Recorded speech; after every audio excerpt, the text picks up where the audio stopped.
خوتنا المغاربة السلام عليكم. خوتنا المغاربيين السلام عليكم. عشاق قناة عبد الحفيظ، أهلا وسهلا ومرحبا بكم أينما كنتم وحللتم ونزلتم. تبارك الله عليكم جميعا في كل أصقاع الأرض. وبالنسبة بالنسبة للشعب الزاربي كنباركوا له اليوم انطلاق المونداليتو، شنو يسميوه؟ موندياليتو. اليوم غادي ينطلق الموندياليتو في المغرب، وبالضبط مباراة الافتتاح غادي تكون في مسقط رأس عبد الحفيظ، نعم، مدينة طنجة التاريخية العظيمة. نعم، فهنيئا لكم بهذا التنظيم، ونتمنى أن تسير الأمور على ما نتمنى أن تسير عليه. نعم، بالتوفيق إن شاء الله. غير هو كاينة واحد القضية ما عرفتش واش رديتو لها البال ولا ما رديتو لهاش البال. زولت مسكن فمي. قبيل انطلاق هاد الحفله ديال الموندياليتو ولا ما عرفتش كيسميوها بها، ارتفاع صاروخي في الاسعار، ارتفاع صاروخي في الاسعار. قال لك الموظف خلينا دابا من الحازق من البيطالي من هذاك اللي مقود عليه، نو نو نو، خلينا من الطبقه المسحوقه العياشه اللي كيقولوا عاش الملك مسحوقين، نو نو، الطبقه المتوسطه، الموظفون وكذا والعمال وكذا. قال لك ملي كيدخلوا للمارشي يعودون ادراجهم، والو ما تيشريو حتى شي حاجه. الاسعار صاروخيه، اللحم وصل اكثر من 100 درهم. حنايا هنايا في بلاد النصارى كنشريوها ب 70 درهم اللحم هايدا، حمار بياض الحوت اللي بغيتي 70 درهم، عزل وتخيل. اما في الزريبه الاسعار الان تفوق 100 درهم للكيلوغرام الواحد من اللحوم. والخضروات والو ما بقى والو، مطيشه كامله معوجه كامله مطنبقه 15 درهم، البصل ب 10 دراهم. موندياليتو عييت ما كنبدل في التموقع اخوتي. القرقوره ما كتبغيش يتفاعل. انا ما عنديش القرقوره اخوتي، ما عنديش، ولكن الجلسه ديالي هي اللي كتبين هاد القرقوره هادي. الخيرات، الارزق، رزقنا هذا، ما سرقنا حتى شي واحد. بالحق انا ما عنديش، واخا رزقنا ما عنديش. الحق ملي كنكون كنصور كتبان لي، كتخلعني. القرقوره اصعب. والمهم صافي صافي، اللهم كثر حسادانا. المغاربه غادي يحسدوك، غادي يحسدوك يا بقرقوره يا بلا قرقوره. هما غير الحاسقين وحاسدين بعطيتهم تما في الزريب، كتجبرهم كيقطعوا بعطيتهم، حاسدين بعطيتهم، غير الحاسقين. وكيصفقوا للاغنياء، تيديروا لهم تيصفقوا للاغنياء، تيفرحوا بالاغنياء. نعم، وهذاك كفسوها وجملوها. قال لك اسيدي تزامنا مع الموندياليتي تو ولا ما كيسميوها به، مستشفيات طنجه في حله جديده. السبيطارات اللي عندنا في طنجة دابا تزامنا مع هذا الحفل الدولي، الدولة سكسفت على السبيطارات، دارت بهم، صوباتهم، رجعتهم بروميير كلاس، بحال السبيطارات اللي كاين في لاس فيغاس. فهمتي كيفاش؟ مشكلة الخاوة ديالي، مشكلة. أنا تساءلت ما جدوى ذكر هذا الخبر في موقع رسمي، في موقع مغربي طبعا. يعني صافي هذوك اللي كيحكموكم اتأكدوا بأن الشعب المغربي عبارة عن مجموعة من الجثث تمشي فوق الأرض، لا تحس، لا تتألم، لا تستنكر، لا تصرخ، لا تعارض. أقصد المجموعات ديال الجثث اللي هي الشعب المغربي، جثث لا تحسن ولا تتقن سوى الجلوس في المقاهي والتقرقر في عباد الله. كذلك مما قرأناه اليوم وبالأمس، قال لك السلطات تطارد وتقتل الكلاب المتشردة في طنجة بسبب الموندياليتي توتو. قتل الكلاب بسبب الموندياليتو في طنجة. أما المواطن المحلي العياش المزلوط الفقير غير يعطي يمك ديك الجروم سعر. شكون داها فيك؟ شفتوا شحال نتوما عزاز عند الدولة ديالكم العياشة؟ عزاز. هاد الإجراءات دابا خاصها تدار قبل ما يجي براني. يسكسفوا لكم على المستشفيات ويحاربوا ديك ظاهرة الكلاب المتشردة المسعورة حفاظا على سلامة المواطن. هادشي ما داروش. تاجاو التوريستيكات والفرق والأندية عادك داروه. يعني نتوما المحليين نتوما زايدين ناقصين عند باباكم، وانتوما لباباكم عارفين هادشي هذا وقارمين وساكتين وعجبكم الحال. هذه هي الخلاصة. الواقع يغيره أهله، ما كيتغيرش يمشي جهة أخرى. نتوما خصكم تغيروا هذا الواقع هذا المرير الذي تتنفسون فيه الصعداء. شي اخوتي المغاربه اللي كتسمعوني، هادشي هذا الا كان وقع في شي دوله اوروبيه حرام عليا مديني حتى تنوض الثوره، حرام عليا مديني حتى تقربل، حرام عليا مديني حتى تقلب راسا على عقب. فين ما بغات توصل توصل. شوفوا غير فرنسا، هي فرنسا حداكم. ما بعيداش عليكم حتى ب 1500 كيلومتر. في 2015 جانا سلمان بن عبد العزيز، هذاك الملك السعوديه اللي فيه الزهايمر وفيه الخراف وفيه الخرا وفيه كل شيء، عرفتو ياك؟ وقال لهم خصني واحد الطريف ديال الارض هيدا سبيسيال لي باش ملي نهود بلا سرسور من الاوتيل ندخل في التالي نيشان، ندخل نعوم ضرب سارطو. ما كيعوم حتى شي حاجه، يفزك رجلو في الارض في التالي، فهمتي كيف؟ ما طلبش بزاف، ما طلبش بزاف، طلب واحد السياج هيدا من هاد الجهه ومن هاد الجهه فيه شي 50 دم مترو، خصو شي بشر يشوفوا من القرب، فهمتي؟ حيت ما فيه ما يتشاف، فهمتي كيف؟ حق فيه فلوس. وفرونس هولاند كان غادي يطيروا بيما هذيك الايامات، فرونس هولاند اسمه ياك، فرونس هولاند هذاك الرئيس اللي كان في ديك الوقت، كانوا غادي يطيروا بيما. ديك الساعتين دثر هو تدخل شخصيا وقال للملك الله يرحم باباك اكسكوز مو هود بحالك، وجا للزريبه، جا للزريبه واستقبلوا سيدنا، وجاب له جدارم ومخزنيه وبوليس ومرود ودي اس تي ولاجيد وبرقاقه والعساسه ومقدميه، كاملين جابوا له القصر في مرشان تما يعسوا عليه. والله العظيم اخوتي كنهضر معاكم بالنيه ديالي. وديك القطعه في شاطئ طنجه الشقار، الشاطئ الذهبي، بديت من ذهبي، كان ذهبي في السبعينات والستينات، دابا رجع، المهم بوخراريطو، المهم ما علينا. هذاك الطريف الشقار اللي فيه القصار وفيه كي بحر الملك، واش 7 كيلومتر سدوها على بشر ما توصلش لتما الخوا ديالي، الا وصلتي كيتيروا في يمك بالحجار ولا بشي حاجه، ما عندهم شي قرطاس، فهمتي؟ والايامات اللي وقعت هاد اللعيبه هادي صدفه، كنت انايا في بلادي، هنايا في بلادي الثاني الاول شمال الثاني في اوروبا، وطني البديل الحبيب الغالي. كنت ماشي واحد النهار هيدا هذيك الايامات، كنت ماشي هيدا كندور مع ماشي الشغل ولا ما بقيتش عاقل، وانا نشوف حدايا واحد الرموكه ماتريكولا طنجاويه مغربيه 1040. كنعاودكم الحقيقه، بديت كنقول شنو هادشي هذا، شنو الماتريكولا هادي؟ كيفاش هاد الماتريكولا هادي ماشي د المغرب؟ كاع عارف، بقيت كنقول كيفاش، واش انا صدقت في طنجه بلا ما نحس براسي ولا؟ والله العظيم اخوت. المهم ديك الساعتين نسيت الشغل اللي كنت باش نقضيه وتبعت ديك الرموكه، الفرحه اللي باش نشوف شكون اللي تما وكذا، فهمت؟ ما علينا، بقيت تابع ديك الرموكه من هنا حتى غادي تخلوا في واحد الطريق وغادي نكلاكسوني عليه تران، هو وقف في ديك الكوديه هذيك، هودت انا، هضرت معاه السلام عليكم، سمع هو العربيه وسمع اللهجه الطنخيرينوس، قال لي السلام عليكم، حتى هو تشلاط، فهمتي كيف؟ قلت له شنو كتعمل لنا يا اخي؟ قال لي جبت شي سلعه وكنفتش على الادريسه فلانيه كذا، انا كنس ديك المنطقه كنعرفها، فهمتي كيفاش؟ قلت له اجي اخايا فاين. المهم داكشي اللي كاين، قلت له واش نتلاقاو بك، واش نجلسوا معاك، واش نتقهواو معاك، ولكن بوبري هما عندهم هذوك اللي كيسوقوا الرموكات وكذا، عندهم الوقت مضبوط، فهمتي كيفاش؟ قال لي اخي ما كاين حتى مشكل، نتلاقاو نتقهواو، هكذا رقم التليفون هكذا، ما عقلتش كيفاش وقع حتى ما تلقيناش. ما علينا. وهذا الولد هذا السيد هذا في ديك الايامات تلقينا هذا الفلاش اللي وقع مع سلمان، هو يقولها لي بوبري، طالع له الدم، قال لي يا اخي فين طنجه؟ قال لي دابا سلمان مبحر في اشقر، ما خلاو حتى شي واحد يبحر في اشقر، وانا كنت قريت الخبر قبل ما يقولها لي هو. باقص له اخي ما عندك ما تعمل، الشعب ديالنا الشعب ديال العبيد ما عندك ما تعمل، الشعب باقي كيخاف يموت ويدخل الحبس، الشعب باقي ما عرفش بان الموت حق، كلنا سائرون اليه وكلنا سنلقاه، وهو حتفنا المحتوم لا هروب منه. ايوا على هذا الحساب نموتوا شي موته معوطه، نعوطوا ديك البلاد، شي موته يذكرها التاريخ، والو هذه ما تدخل لكم شي في الراس ديالكم. كاينه شي حاجه اكثر من هيدا؟ واش كاينه شي حاجه اكثر من هيدا؟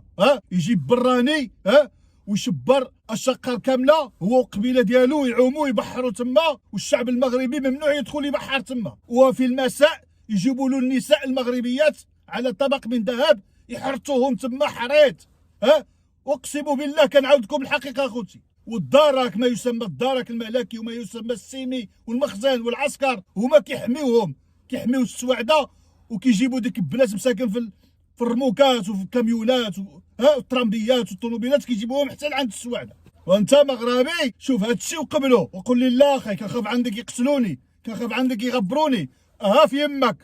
بحال دابا هاد الايامات هادي وقع الصداع في المغرب، قال لك اسيدي شي كوميدي طيح بالمراه المغربيه. انا شخصيا ما كنعرفوش هاد بنادم، عمري ما شفته، عمري ما عرفته، ولكن دابا هاد المناسبه هي اللي خلاتني نعرفو، فهمتي كيفاش؟ قال لك كوميدي ما كوميدي طيح بالمراه المغربيه في شي حفل تكريم، جا ديك المصيبه الكحله ديال القجع ومع ديك الركراكي واخرين، هو بدا كيهضر، بدا كيقول لهم فوقاش ما وصلتوا للدومي فينال وربع النهايه ونصف النهايه كنت كنبوس واحد خيتي كان هكذا، وإلا كنت وصلتوا للفينال كنت غادي نكون صافي ولدت معاها. وناضو كيغوتو كدا كيقول لك شنو كيقول هذا بنادم. انا ما فهمتش هاد الناس هادو، ما فهمتش واش ما عندهمش العينين، ما كيشوفوش المغرب شنو فيه ولا كيفاش؟ ما كيعرفوش بان المغرب طيح تايلاند فيما يخص الدعاره، ما كيعرفش بان المغرب النساء ديالو يصدرون الى كل اصقاع الدنيا كيمارسوا الدعاره، ما كتعرفوش هادشي، ما كتشوفوش الديسكوتيكات اللي عندكم في المغرب، قهاوي الشيشه بيران الشوارع كيفاش عامله، يعني الواقع معروف شنو هو. علاش ما كيعجبكمش بنادم ملي كيوصف لكم الواقع ديالكم؟ ملي كنشوفوها برلمانيه من داخل البرلمان من تحت قبة ما يسمى بالبرلمان، وفي نقل مباشر كتقول بأن الدعارة تساهم في المدخول للدولة. وشنو هادشي؟ ما سمعتوش ما شفتوش؟ الدعارة تساهم في ميزانية الدولة وتكون عندنا الجرأة لكي نقولها كذلك.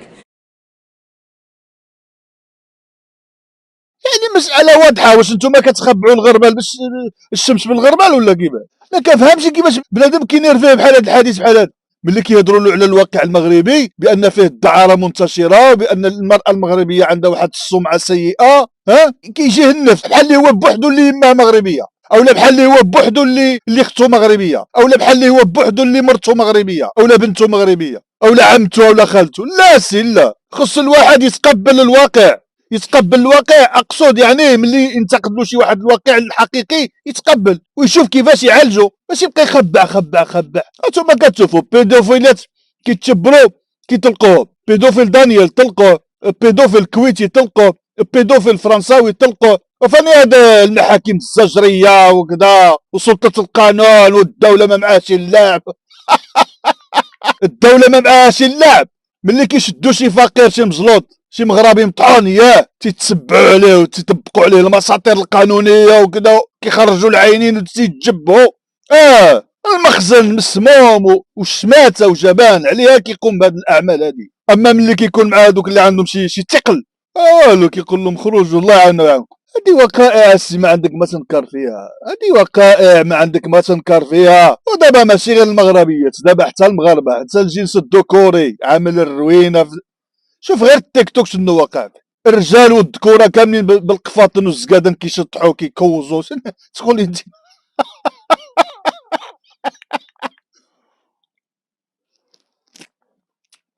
وسحب لك هاد 24 سنه ديال تحت الرعايه الساميه تنظيم مهرجان كذا ومهرجان كذا، العام كامل 24 سنه هباء منثورا. ورا داك الشيء كانوا به يطمحون الى بناء جيل وتاسيس جيل لا هويه له، وهما وصلوا لهذه المرحله.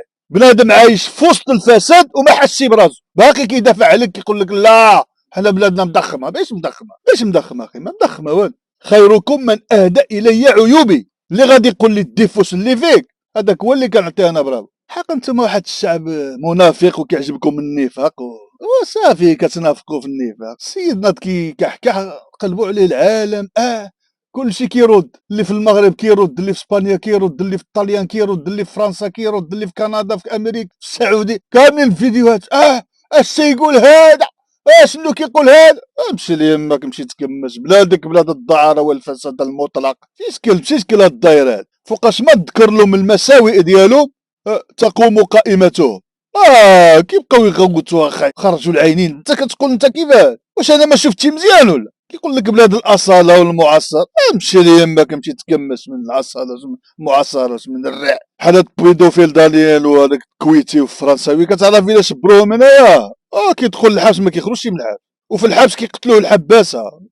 رجال نصارى رجال صاحبي. اي والله عندك يجيب لكم الله نصارى راه بيطات بحال اللي كانوا كيقولوا لنا ملي كنا صغارين، كيقولوا لنا النصارى بيطات. يا بيطات ملي كتجي لهادشي الكرامه والحقوق كيرجعوا ديناصورات. ماشي بحالكم نتوما الزلائبيون، نتوما دكم عامر هذا مفتوح والغوات غير في الحاجات اللي خاوي، اما المعقول كاملين كتكمشوا كترجعوا بحال حق قروده. شوفوا دابا غير البرلمان الاوروبي وهاد الحيحه ديال القضاء المغربي، قال لك مجلس القضاء الاعلى، برلمان مجلس مستشارين.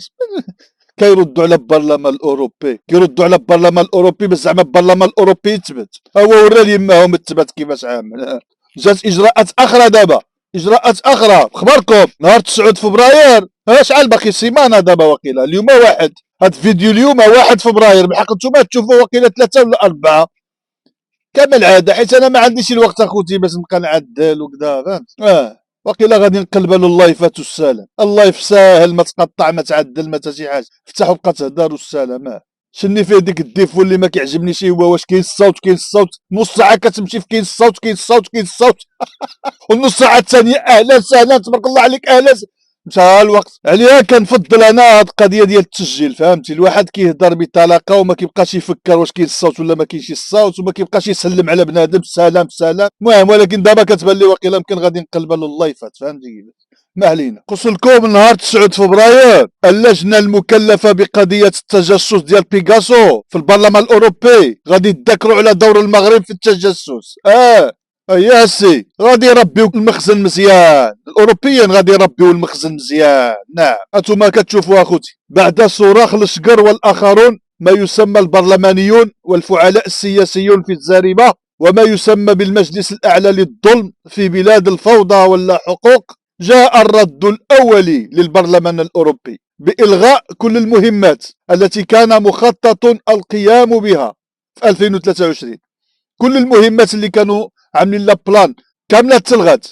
كذلك الغاء رحلات الوفود البرلمانيه الى المغرب والى الاتحاد الاوروبي، البرلمان الاوروبي اقصد. نعم الغاء رحلات الوفود واللجان النيابيه والبرلمانيه، الغاء اجتماع اللجنه البرلمانيه المشتركه المغرب الاتحاد الاوروبي، الغاء اجتماع الجمعيه البرلمانيه للاتحاد من اجل المتوسط، الغاء اجتماع لجنه الطاقه. المهم في ايام جايه ما يعلم بها الا ربنا. يا اخوتي واحد العزله كيعيشها المخزن دابا، ديك الشيء ما نعاود لكمش اخوتي. والله احلك ايامه، احلك من الحلكه، حلكه الظلام. كتعرف ولا؟ ايام سوداء، قطع سوداء تساقطت وتسقط وستسقط على راس المخزن.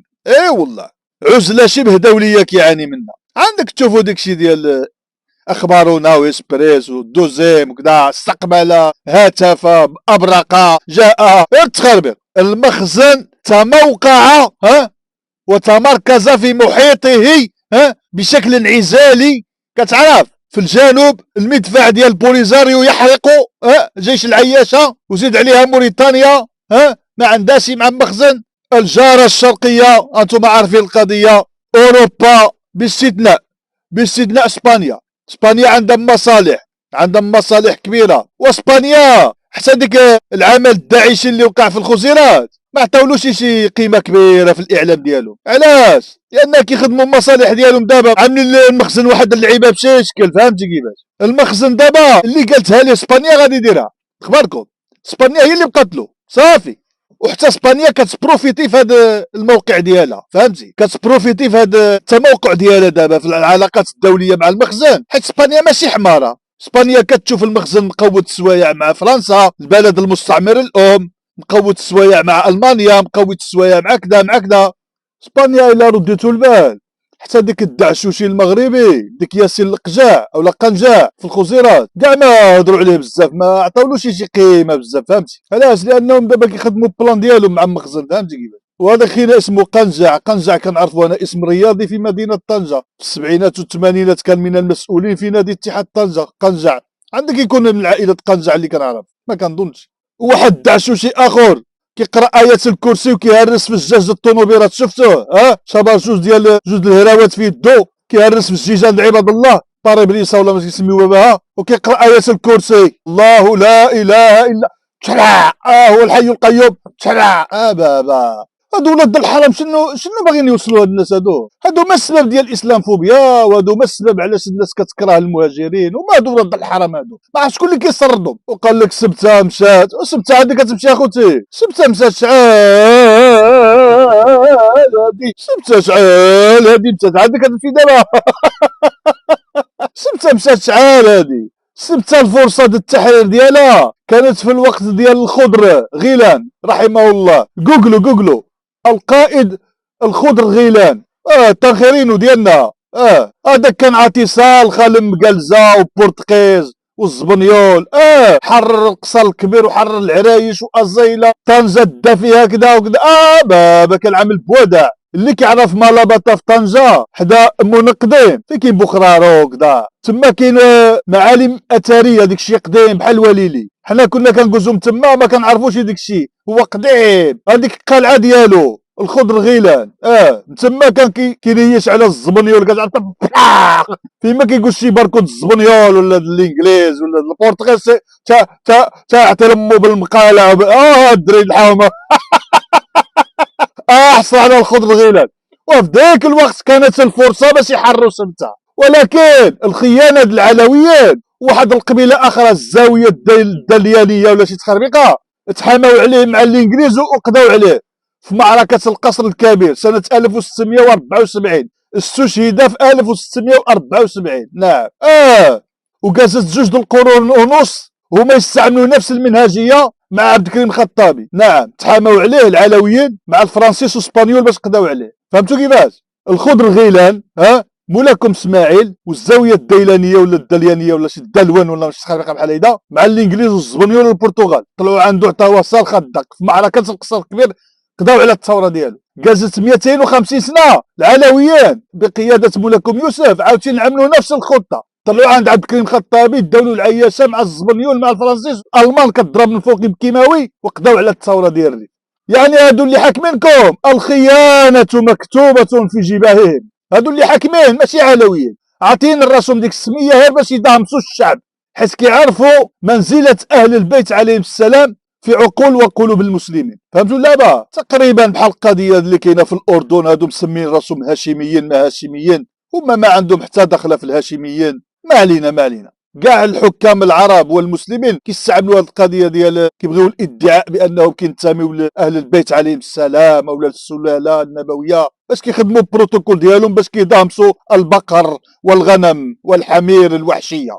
وعلى ذكر الاسلام والمسلمين وكذا، كاينه في الجزائر دابا شي حاجه اسمها الاجتماع ديال منظمه التعاون الاسلامي، اخباركم ياك، التي انطلقت في الجزائر العاصمه. نعم وحضر ديك وزير الكراطه بصفته ممثل للزريبه او لوزيره الخارجيه التخربيقه بحال هيدا، خرجوا العياشه كيكتبوا كيقولوا الكلمه التي زعزعت الكبرانات قال لك رسائل اوزين التي زلزلت الارض تحت نظام العسكر الحاكم في الجزائر. نعم ما تم بزلزالة ولا هم يحزنون اخوتي. المخزن كيبرد على راسه، فهمتي كيفاش؟ الغدايد اللي عنده كيبردها، كيشوف كيش يبردها، لان الا مشينا حصينا الزيارات الدبلوماسيه اللي وقعت في الجاره الجزائر في هذه الاسابيع المنصرمه شيء كثير حدث وشيء كبير حدث. فهمتي كيفاش؟ زيارات رئيسة مجلس الوزراء الايطالي العاده ميلوني ولا ميلانو حضرت تما كتعرف ولا، وعملت لك شي اتفاقيات مع الرئيس الجزائري كتعرف ولا،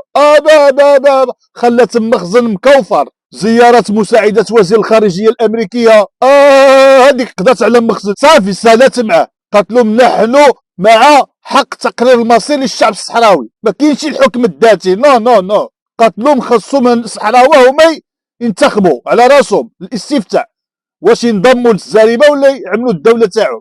انا اصلا ما عرفتش الصحراوه شنو غادي يعجبهم في الزريبه واش غادي ينضموا لي لاخوتي، شنو هاد المغريات اللي كاينه في الزريبه.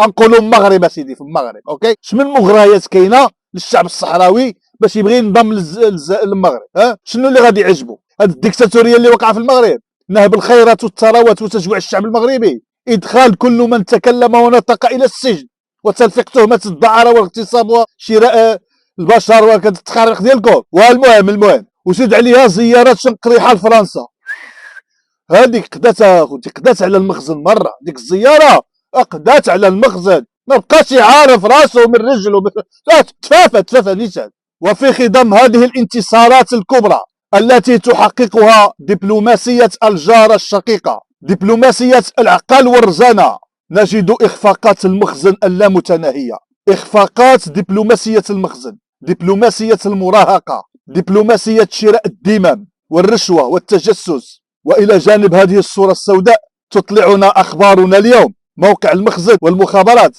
قال لك بلينكن يشيد بالمغرب.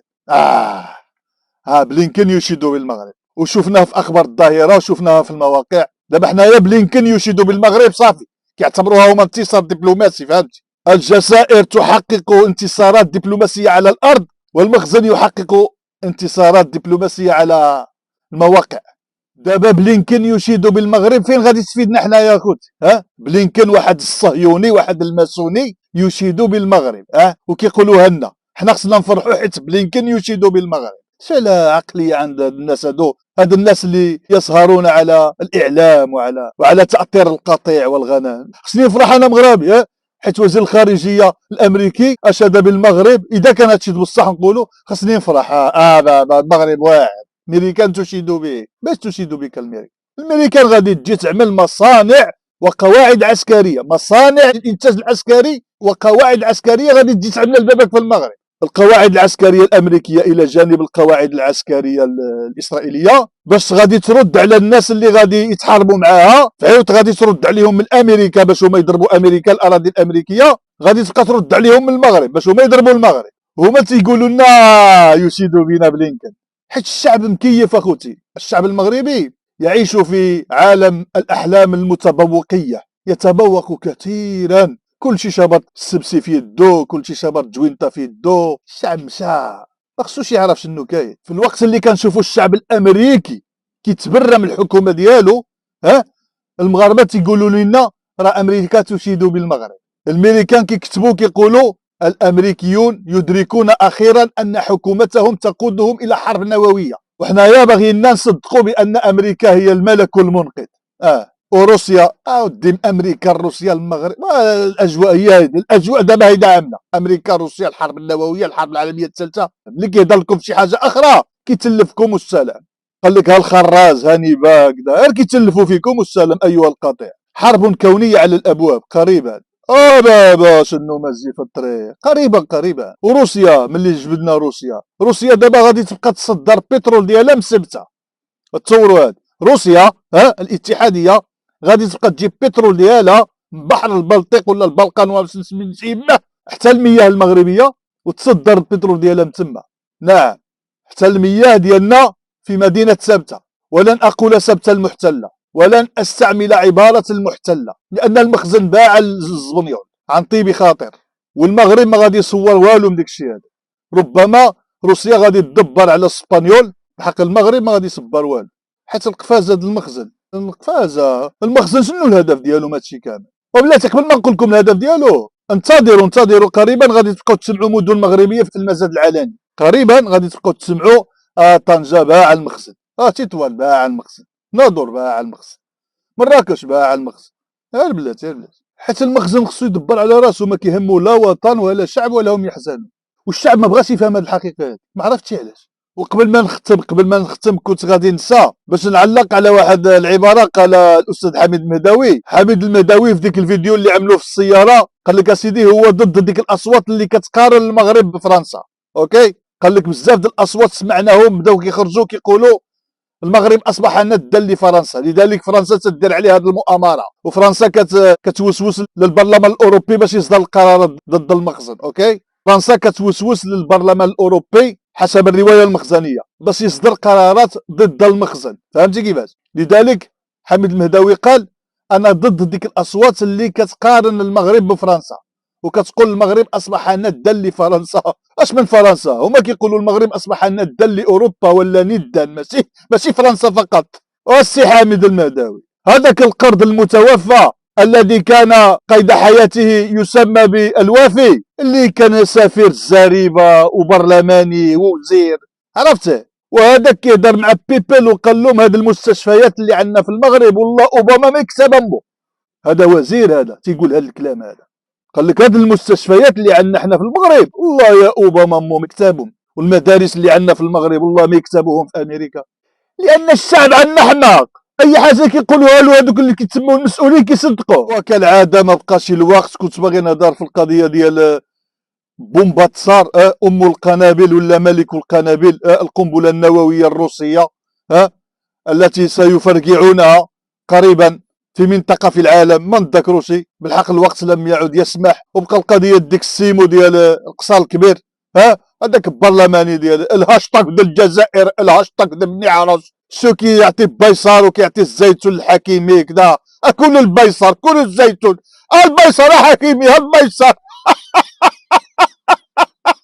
عملوا الحكيمي ولا حكيمي ديك اللاعب مغربي، عملوا له استقبال الابطال بحال تقول شي زعيم غادي يحرر لهم سبته ومليليه. والهاشتاغ ديال الجزائر لا يكبلوا البيصار ولا يقول له البيصار هز يد العود الكيمون الزيتون بلدي ما علامات هذه يا ودي يا اخي. الهجيج ومازوز اخي ديالي كتعرف ولا لي زاباس الخاوه هادي بابا بغاو ياكلوا بنادم علاش هادشي كامل زعما كيفاش صافي حكيمي تمثلتكم عندكم الشعب تشوها يا ودي يا اخي الله العظيم فعاو تيشبروا شي مناضل ويهزوه ويرفعوا به للسماء يقولوا له سر فنحن معك حتى النهايه اذهب انت وربك فقاتلا انا معك مقاتلون لا والو هما تابعين لك حكيمي حكيمي حكيمي اخو رامز الشعب حما حكيمي كيجمع في الملاير وتيكدس فيها كيبني المستقبل ديالو ولادو والشعب تابع فيها هاك بايصار هاك العدس هاك اللوبي شو صاحبي مصيب. وفي النهايه باغي نجاوب ديك اصحاب العقليه ديال السي ديها في سوق راسك هادوك اللي كيكتبوا لي السي ديها في سوق راسك. الناس في المغرب راها نشطانه وفرحانه وعجبها الحال، الناس في المغرب راها فرحانه وزهيانه، الناس في المغرب عجبها الحال. انت مالك؟ انا بالنسبه لهذاك الشخص اللي كيكتب لي ديك التعليق انت مالك، انا هادشي كنديرو لكي ابرئ ذمتي امام الله سبحانه وتعالى، حيت الله سبحانه وتعالى غدا يوم الحساب ما غاديش يسولنا غير على المسؤوليه الفرديه، علاش ما صليتيش، علاش ما صمتيش، علاش ما زكيتيش، علاش ما جاهدتيش، علاش نو غادي يسولك حتى على المسؤوليات الجماعيه، علاش ما قاومتيش الظلم، علاش كنتي كتصفق للظالمين. حتى هادشي غادي نسال عنه حتما. فلنسالن الذين ارسل اليهم ولنسالن المرسلين. لذلك انا تندير هادشي اخويا واخا يكونوا في المغرب زهيانين وفرحانين ونشطانين. الناس في المغرب عجبها راسها وفرحانه بالظلم والحقره والحرمان والديكتاتوريه والواقع الزريبي. انا داكشي ما كيهمنيش فرحانين ولا ماشي فرحانين، انا كنضرب على المصلحه ديالي. غدا يوم القيامه يكون بعدا الدوسي ديالي السي في ديالي فيه شويه د النضال باش نحمر به الوجيه ديالي. اوي وانت بقى تفكر اللي بديها في سوق راسك وماشي شغلك. في ديك الساعه قول يا ربي اعدني الى الحياه باش ناضل من جديد، ولكن غادي يكون فاتك القطار.